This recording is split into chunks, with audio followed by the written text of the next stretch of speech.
आके हमारा अज्ञान हटाने की चेष्टा बहुत प्रकार से की है।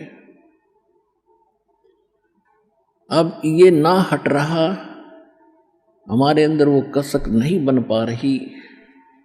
इसका कारण ये है कि ज्ञान परमात्मा अकेले ही बताया करते थे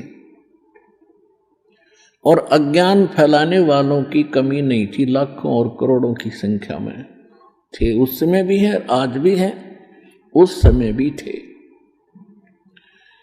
और जिस कारण से परमात्मा का यो ज्ञान रोशनी नहीं पा सका, इसका प्रकाश बना नहीं। अब वर्तमान में परमात्मा ने ये समय निर्धारित किया कि कम से कम ये सतयुग त्रेता द्वापर में तो सुख का सांस ले लेंगे और त्रेता में इस कलयुग के अंदर तो इनकी दुर्गति होनी ही होनी है।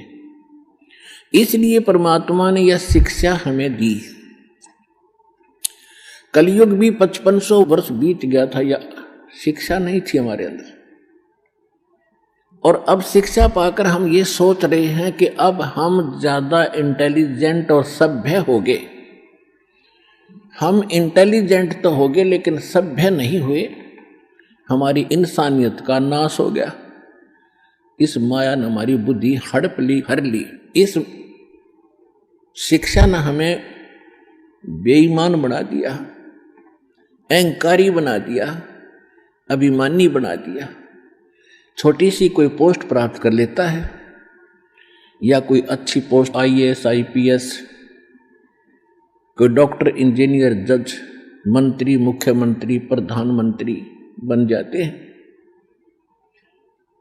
ये अपने आप में इतने अहंकारी हो जाते हैं, ये अपने अस्तित्व को भूल जाते हैं। और आम व्यक्ति भी जिसने थोड़ी सी भी कोई शिक्षा प्राप्त है, वो विशेष ही तरीके से रहता है। और हमारे पूर्वज दास ने वो पिछला जमाना भी देखा है और वर्तमान में जो लगी हुई आग भी देखी है।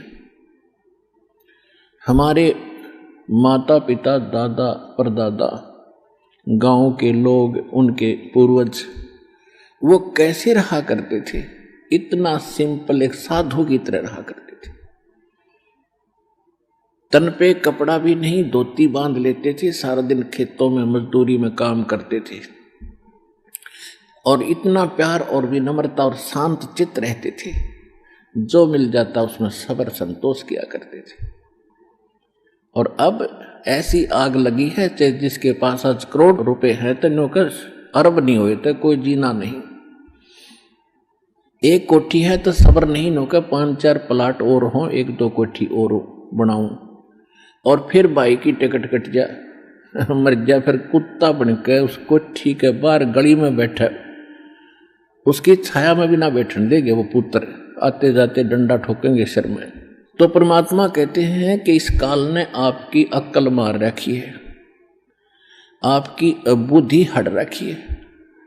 अब परमात्मा जो ज्ञान आपको बता रहे हैं, आप बुद्धिमान हैं, एजुकेटेड हैं। अब इस एजुकेशन का सदुपयोग करेंगे हम।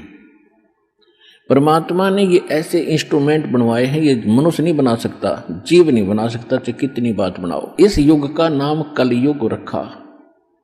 कल माने मशीन से चलने का वाली सारी वस्तुएं होंगी।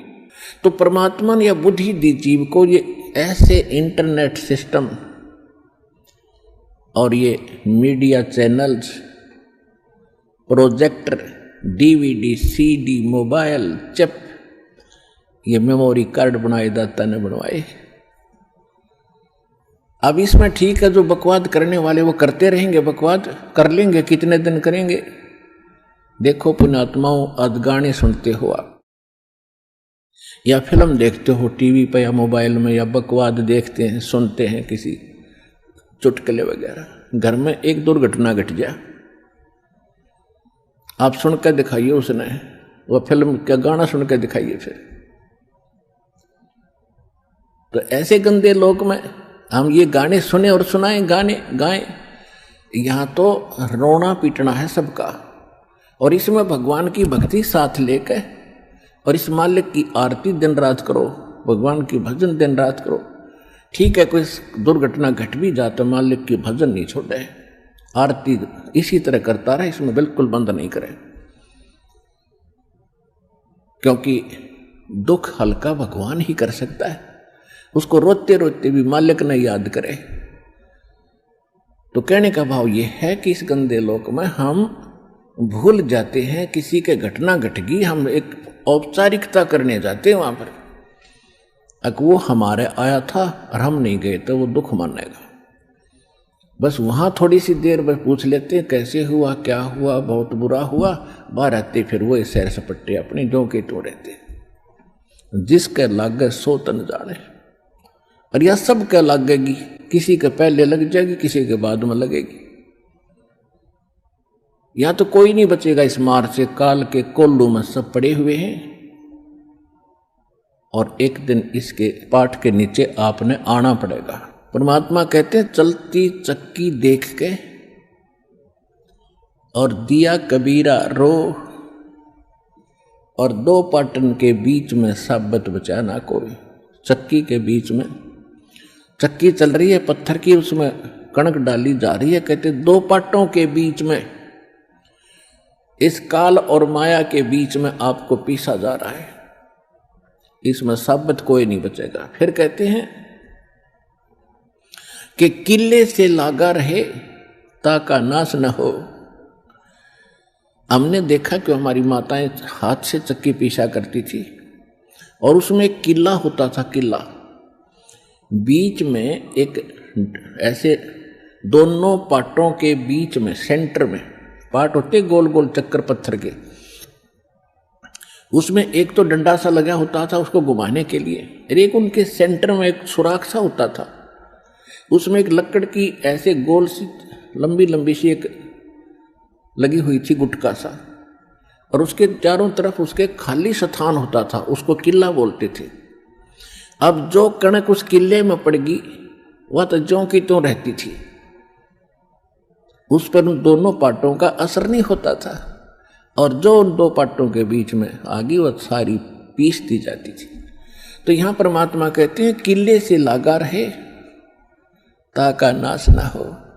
तो हम परमेश्वर कबीर जी के साथ लगेंगे, ये किला है इस काल के चक्की के बीच में, और जो परमात्मा के संपर्क में इसके निकट आ गया फिर काल के इस पत्थर यानी दोनों पाटों से बच गया।